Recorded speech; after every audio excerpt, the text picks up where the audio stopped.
Hi guys, good evening all of you. आज हम इस वीडियो में यूपी टेट 2017 के पेपर को सॉल्व करेंगे और आज इस वीडियो में हम केवल पर्यावरण पार्ट को सॉल्व करेंगे। और इससे पहले हमने मैथ की सीरीज पूरी कंप्लीट कर दी है। उसका प्लेलिस्ट चैनल पर है, UP TET math old paper के नाम से। 2011 से लेकर के 2021 तक का जितना भी पेपर हुआ यूपी टेट का, उसमें गणित पार्ट हमने पूरा सॉल्व कर दिया है। अब सीरीज चल रही है आपकी पर्यावरण की। तो पर्यावरण में 2017 तक हम पहुंच गए हैं आज। और इसके बाद जो बचा हुआ पार्ट है आपका 18, 19, 21 जो, उसे हम धीमे धीमे लाते रहेंगे आपके सामने। चलते हैं, वीडियो शुरू करते हैं। आज का पहला प्रश्न, भारत में निम्नलिखित में से कौन सी एजेंसी मुख्य रूप से प्रदूषण के मापन से संबंधित है? Option A green tribunal, option B केंद्रीय प्रदूषण नियंत्रण बोर्ड, ऑप्शन सी केंद्रीय जल आयोग, option D survey of India. तो इसमें जो है आपका सही ऑप्शन हो जाएगा केंद्रीय प्रदूषण नियंत्रण बोर्ड। भारत में मुख्य रूप से प्रदूषण के मापन में ये रहती है। चलते हैं अगले प्रश्न की ओर। अगला प्रश्न आपके सामने, कोटोपैक्सी एक जागृत ज्वालामुखी है जो अवस्थित है, यानी कोटोपैक्सी जो ज्वालामुखी है वो कहाँ पर अवस्थित है? ये एक जागृत, कभी कभी प्रश्न आपसे पूछ लेता है निम्न में से एक जागृत ज्वालामुखी है, तो उसमें कोटोपैक्सी हो तो उसे आप सही आंसर टिक कर देंगे। लेकिन यहाँ जो पूछा है उन्होंने, वो पूछा है कि ये कहाँ पर अवस्थित है, किस जगह पर है? ऑप्शन ए सिसिली में, बी हवाई में, सी एंडीज में, डी रॉकीज में। तो इसका सही आंसर हो जाएगा ऑप्शन नंबर सी, एंडीज में अवस्थित है आपका कोटोपैक्सी। अगला प्रश्न आपके सामने, तिब्बत की सांगपो नदी भारत में किस नाम से जानी जाती है? जो तिब्बत की नदी है सांगपो, वो भारत में किस नाम से जानी जाती है? Option A Ganga, B Yamuna, C Brahmaputra, D Sindhu नदी। तो इसका सही आंसर हो जाएगा ऑप्शन सी, ब्रह्मपुत्र के नाम से जानी जाती है भारत के अंतर्गत। या आप ये कहें कि ब्रह्मपुत्र नदी तिब्बत में किस नाम से जानी जाती है, तो सांगपो नाम से जानी जाती है। इस तरह से उल्टा प्रश्न भी आपसे बना के पूछ सकता है वो। अगला प्रश्न आपके सामने, घास भूमि क्षेत्र के पारतंत्र की खाद्य श्रृंखला में सबसे उच्च स्तर के उपभोक्ता होते हैं? ऑप्शन ए शाकाहारी, बी मांसाहारी, सी जीवाणु, डी मांसाहारी या शाकाहारी। तो आप यहाँ तो समझ गए होंगे, ये तो ऑप्शन नंबर डी जो है आपका, ये तो होगा नहीं, ये तो गलत ही होगा। और इसके बाद आप देखिए शाकाहारी प्रथम स्तर पर होते हैं, तो ए भी नहीं हो पाएगा आपका। ऐसे करके आप लगाएंगे तो आप लगा सकते हैं इसमें ऑप्शन। तो 124 का जो आपका आंसर हो जाएगा वो, देखिए यहाँ एक गलती हो रही है कि यहाँ जो पूछा गया है वो घास भूमि क्षेत्र के पारतंत्र की बात की गई है। जो घास भूमि क्षेत्र है उसमें खाद्य श्रृंखला में सबसे उच्च स्तर पर आपका शाकाहारी भी हो सकता है और मांसाहारी भी हो सकता है। इट मीन्स आपका ऑप्शन नंबर डी सही रहेगा, मांसाहारी या शाकाहारी। क्योंकि घास भूमि क्षेत्र में आपका केवल ऐसी घास भूमि क्षेत्र है जहाँ पर कोई मांसाहारी नहीं हो, तो कि घास को खाने वाला कीट हो या कोई जानवर हो, जो जैसे खरगोश है, हिरन है, उस जगह पर तो मान लीजिए शेर भी रहते हैं, तो शेर उसका वो हो जाएगा, मांसाहारी में चला जाएगा आंसर। लेकिन ऐसा घास क्षेत्र जहाँ पर कोई मांसाहारी जीव जंतु नहीं है, तो वहाँ घास को खा करके ही जीते कीड़े मकोड़े, तो वहाँ पर शाकाहारी आपका जो है उच्च स्तर का हो जाएगा। तो आप ये समझिए घास भूमि क्षेत्र में जो पारतंत्र खाद्य श्रृंखला में सबसे उच्च स्तर पर मांसाहारी या शाकाहारी दोनों हो सकते हैं। और वैसे प्रश्न पूछा जाए कि खाद्य श्रृंखला में सबसे उच्च स्तर पर कौन से होते हैं, तो आप उसमें मांसाहारी लगा सकते हैं। चलते हैं अगले प्रश्न की ओर। अगला प्रश्न है, वायुमंडल का प्रमुख स्तर जो पृथ्वी तल के नजदीक है? ऑप्शन ए समताप मंडल, क्षोभ मंडल, मध्य मंडल, आयन मंडल। तो सबसे जो नज़दीक होता है वो आप जानते होंगे, इसमें ऑप्शन जो दिया गया है देखिए ए समताप मंडल, बी क्षोभ मंडल, सी मध्य मंडल, डी आयन मंडल। पृथ्वी तल के नज़दीक पूछ ले, या सबसे निचली परत पूछ ले, या सबसे पहली परत पूछ ले, तो वो आप वहाँ आप जो ऑप्शन लगाएंगे वो क्षोभ मंडल लगाएंगे। ऑप्शन नंबर बी आपका सही हो जाता है। यहाँ पर पिछले प्रश्न में एक जानकारी मैं आपको दे दूं यहाँ पर कि यहाँ कभी कभी प्रश्न पूछ लेता है आपसे कि जो आपका किस स्तर के उपभोक्ता हैं। तो उपभोक्ता आपका प्राथमिक उपभोक्ता, द्वितीय उपभोक्ता और तृतीय उपभोक्ता। तो प्राथमिक में तो आपके जो हैं शाकाहारी आते हैं, और द्वितीय में जो आपके आते हैं मांसाहारी आते हैं, और तृतीय में आते हैं सर्वाहारी। तो सर्वाहारी में शाकाहारी और मांसाहारी दोनों हो जाते हैं। तो इस तरह से पूछ लेता तो आप उसे टिक कर देंगे। यहाँ आपका आंसर हो जाता है क्षोभ मंडल। चलते हैं अगले प्रश्न की ओर। अगला प्रश्न आपके सामने दिया गया है, संयुक्त राष्ट्र सुरक्षा परिषद में कितने स्थायी सदस्य हैं? ऑप्शन ए 3 या 4 या 5 या 6। तो आपका यहाँ जो है संयुक्त राष्ट्र सुरक्षा परिषद में आपके 5 सदस्य होते हैं। स्थायी सदस्य पूछे गए हैं, तो यहाँ 5 सदस्य होते हैं स्थायी। अगला प्रश्न आपके सामने है, सरिस्का राष्ट्रीय उद्यान अवस्थित है पश्चिम बंगाल में, गुजरात में, राजस्थान में, असम में। तो ये सरिस्का जो राष्ट्रीय आपका उद्यान है वो आपके राजस्थान में अवस्थित है। तो इसका ऑप्शन नंबर सी सही हो जाएगा।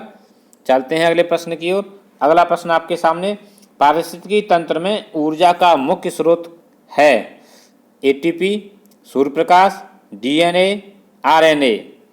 तो पारिस्थितिकी तंत्र में ऊर्जा का जो मुख्य स्रोत है आपका वो सूर्य का प्रकाश होता है। तो ऑप्शन नंबर यहाँ पे आपका बी सही हो जाएगा। चलते हैं अगले प्रश्न की ओर। एग मार्क का संबंध है गुणवत्ता से, पैकेजिंग से, संसाधन से, उत्पादन से। तो इसका सही ऑप्शन जो हो जाएगा आपका, एग मार्क का संबंध गुणवत्ता से होता है, उसकी क्वालिटी से संबंधित होता है। ऑप्शन नंबर ए सही हो जाएगा यहाँ पर। अगला प्रश्न आपके सामने, आर्सेनिक द्वारा जल प्रदूषण सर्वाधिक है। ऑप्शन ए उत्तर प्रदेश में, ऑप्शन बी मध्य प्रदेश में, सी बिहार में, डी पश्चिम बंगाल में। तो आपका यहाँ पर देखेंगे आर्सेनिक द्वारा जो जल प्रदूषण सबसे अधिक होता है वो आपका पश्चिम बंगाल में होता है। अगला प्रश्न आपके सामने, वन्य जीव सुरक्षा अधिनियम पारित किया गया था। ए 1960, बी 1962, सी 1972 और डी 1975। तो आपका यहाँ सही आंसर जो हो जाएगा, वन्य जीव सुरक्षा अधिनियम 1972 में पारित हुआ था। तो ऑप्शन नंबर आपका सी सही हो जाएगा, 1972। चलते हैं अगले प्रश्न की ओर। अगला प्रश्न आपके सामने, दूध से दही बनाने की प्रक्रिया को क्या कहते हैं? दूध से दही बनाने की प्रक्रिया में देखिए, ऑप्शन ए प्रकाश संश्लेषण, बी आसवन, सी किंगवन, डी स्टेरिलाइजेशन। तो इसमें आपका सही आंसर हो जाएगा, जो दूध से दही बनता है वो किंगवन विधि कहलाती है आपकी। कौन सी विधि?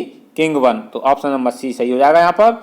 अगला प्रश्न आपके सामने दिया गया है, किस देश के संविधान से मौलिक कर्तव्यों को लिया गया है? यानी कि भारत में मौलिक कर्तव्यों को किस देश के संविधान से लिया गया है?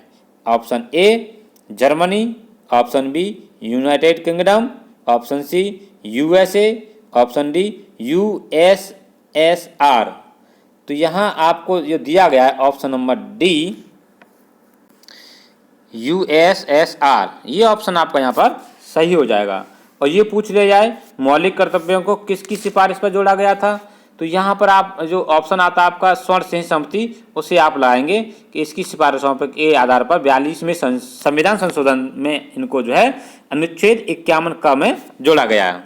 अगला प्रश्न आपके सामने, ध्रुव तारा कहा जाता है? ऑप्शन ए उत्तरी तारे को, ऑप्शन बी दक्षिणी तारे को, सी पूर्वी तारे को, पश्चिमी तारे को। तो अब आप इसमें देखिए ऑप्शन नंबर जो डी है, ध्रुव तारा उत्तरी तारे को कहा जाता है। तो यहाँ ऑप्शन नंबर आपका ए सही हो जाता है। चलते हैं अगले प्रश्न की ओर। अगला प्रश्न आपके सामने, भारत में प्रोजेक्ट टाइगर प्रारंभ किया गया था ए 1972, बी 1973, सी 1981, डी 1985।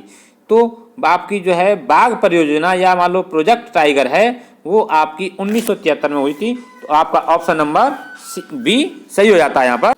अगला प्रश्न आपके सामने, फूलों की घाटी अवस्थित है जम्मू कश्मीर में, हिमाचल प्रदेश में, सिक्किम में, उत्तराखंड में।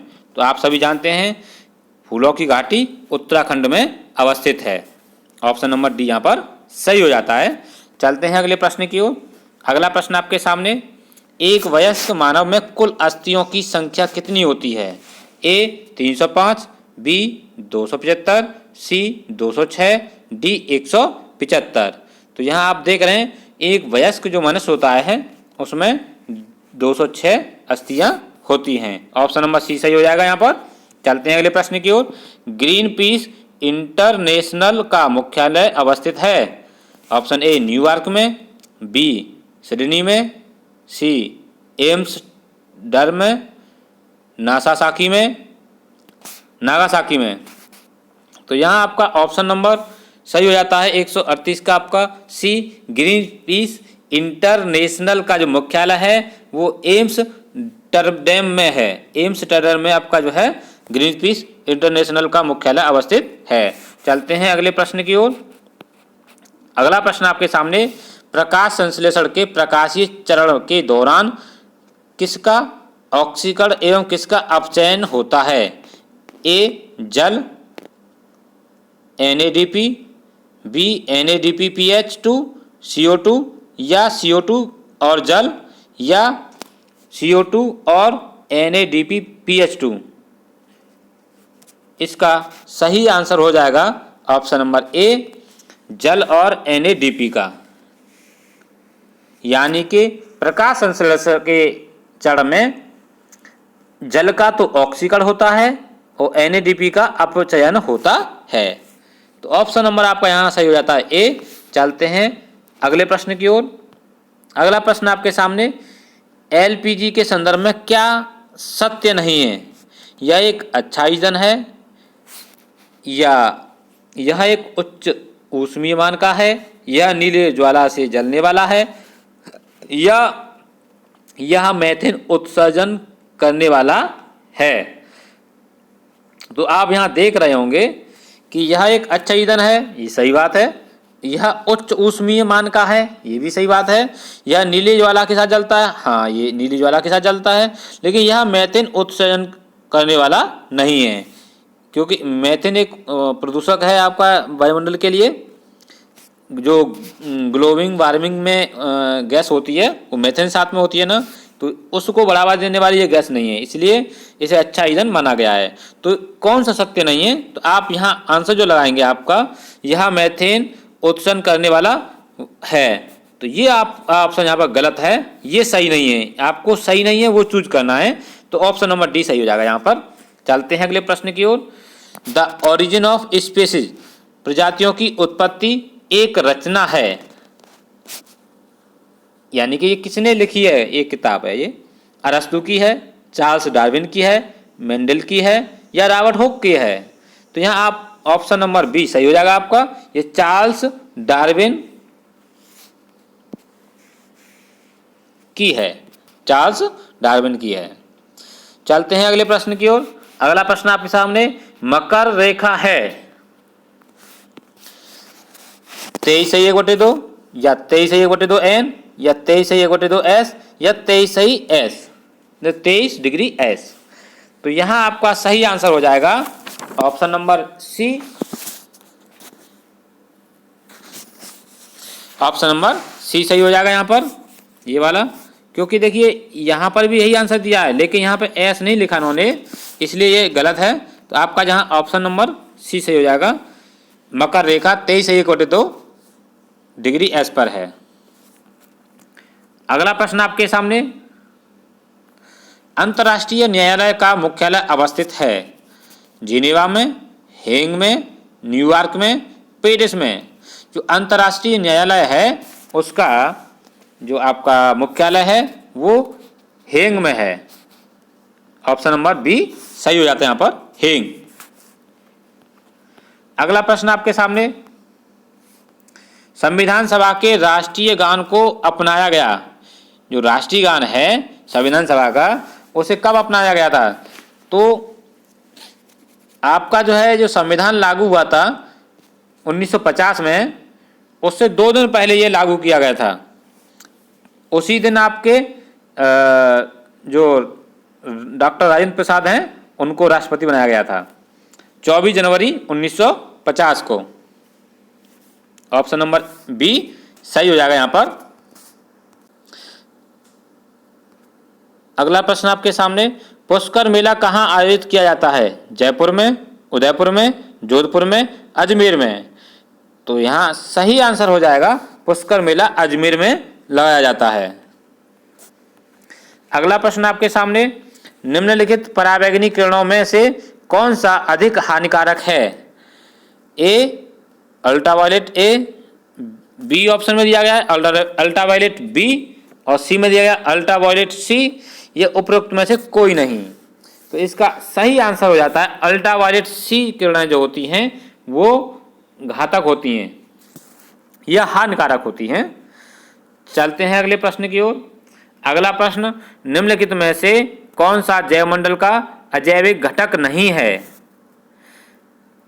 ऑप्शन ए प्रोटीन, बी मृदा, सी कवक, डी फास्फोरस। तो 147 का आपका ऑप्शन नंबर सी सही हो जाएगा, कवक। तो यहां आपका आंसर सही हो गया कवक। चलते हैं अगले प्रश्न की ओर। गिरसेर परियोजना अवस्थित है? ए गुजरात में, बी महाराष्ट्र में, सी उत्तर प्रदेश में, डी मध्य प्रदेश में।